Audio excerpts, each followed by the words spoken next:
Téléchargez gratuitement l'application sur votre mobile iPhone, Android et sur iPad. Profitez des recommandations et des analyses de nos spécialistes en direct.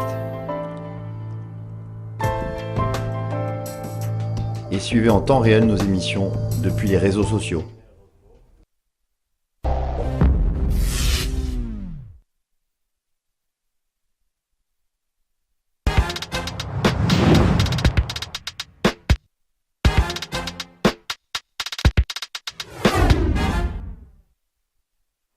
Tout de suite. Et on a tout de suite en duplex Romain Daubry, qui est membre de la cellule Info d'experts de Bourse Direct en duplex. Bonjour Romain.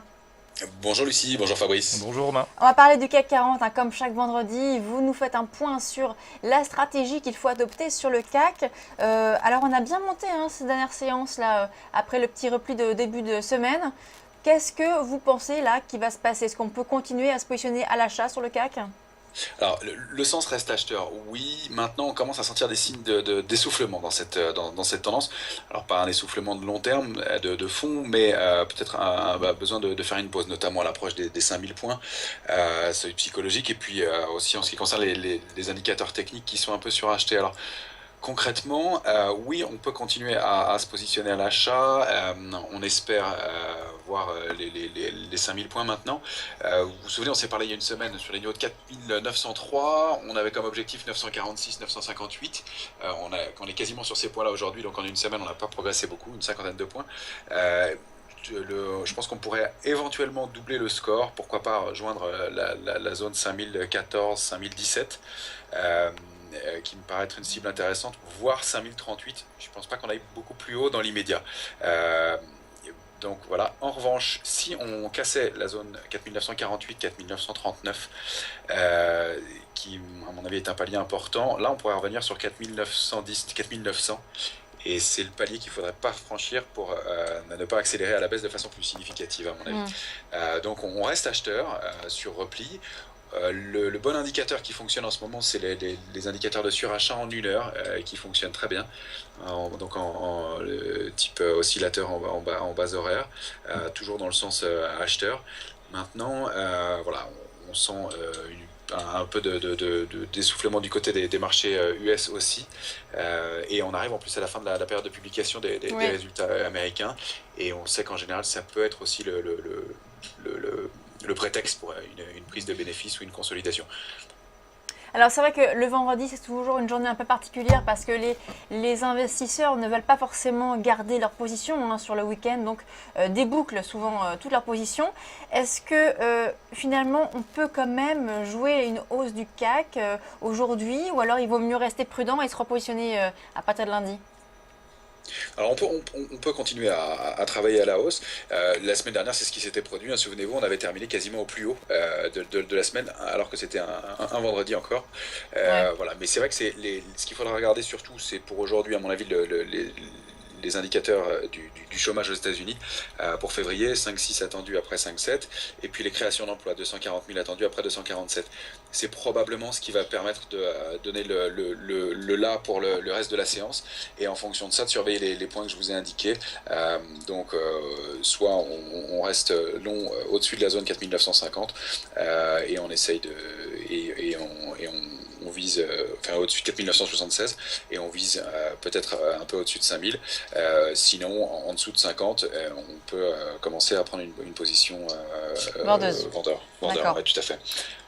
Voilà un peu à mon avis, le point pivot de la journée, ce sera cette annonce. Voilà la stratégie donc sur le CAC 40. On passe maintenant à l'euro-dollar. Très bien. Alors, bien, et l'euro-dollar, il se passe des choses, puisqu'on a cassé le seuil psychologique des indices hier brièvement. On a essayé de rebondir ce matin, et puis on repasse en dessous maintenant. Sur l'euro-dollar, Romain, vous avez noté évidemment qu'on est sur un plus bas depuis 11 ans. C'était pas vu depuis 2003, je crois, ce niveau. Quelle est votre stratégie à plus long terme? Dites-nous du général au particulier. Est-ce que vous pensez, comme beaucoup, qu'on va aller vers un niveau de parité 1 dollar pour 1 euro? Je pense qu'on peut y aller quasiment, ouais, tout à fait. Il y a quelques seuils avant, mais c'est ça, voilà. Moi, je verrais bien le marché s'arrêter sur le bas du canal mensuel, la tendance mensuelle qui est assez lisible, sur des niveaux de 1,04, 1,05 selon le timing auquel ça se fera. Mais oui, ça semble être le chemin et on en a tous les jours la preuve. La tendance reste vraiment baissière. À court terme, on pourrait imaginer un petit rebond vers 1,1117, enfin 1,117, voire 1,12. Ça, c'est dans le cas où on ne casse pas 1,0974. Si on casse 1,0974, à mon avis, on ira rapidement à 1,082 et puis ensuite, pourquoi pas, 1,064. Donc autant dire qu'on sera pas loin de l'objectif de parité. Pour l'instant, ça semble être le sens. Le dollar reste très très fort et il le confirme tous les jours. D'accord, on est tout près justement de votre niveau à 1,0974, on est à 1,0976. Ça veut dire pour ceux qui nous regardent qu'on peut commencer à initier des positions dès lors qu'on se rapproche de ce niveau des 1,0974.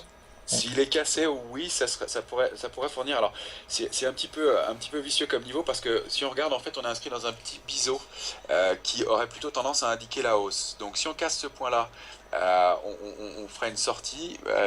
Donc, on pourrait continuer à accélérer, puis il y a encore un peu de place pour une accélération baissière, mais pas énorme dans un premier temps, et il y aura un risque de fausse sortie et de pullback. Mais on peut quand même essayer, en mettant un stop court, de vendre sous ce niveau-là et d'essayer d'aller toucher un 0,82.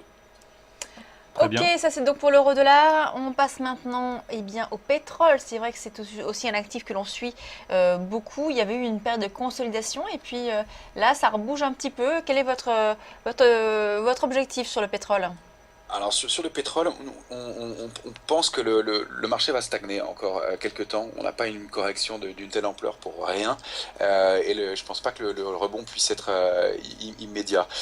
Donc plutôt une période de stagnation. Ce qui est intéressant de voir, c'est qu'on a quand même réintégré la zone 48,90, 54,20 sur le WTI et qu'on s'est réinstallé au-dessus des moyennes mobiles 20 et 50 jours. Donc on a quand même un vrai signe de reprise. Mais tant que 54,20 n'est pas franchi, on pourra pas parler de retournement de tendance. Donc pour l'instant, osciller entre ces deux bornes-là me paraît être le scénario le plus probable, avec une première résistance à 52,20 et puis voilà. En dessous, en revanche, de 48,90, on s'orienterait vers 46,60 et puis 43,80.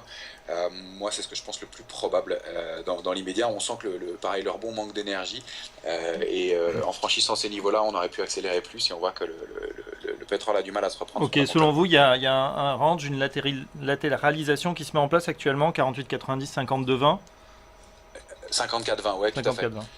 Voilà, de cette zone-là, et on la voit assez relativement nettement.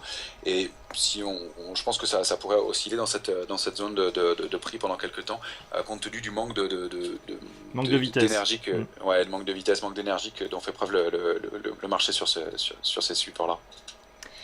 Merci Romain Dobré, donc membre de la cellule info d'experts de Bourse Direct. Merci beaucoup. On marque une pause. On se retrouve tout de suite. Bonne journée.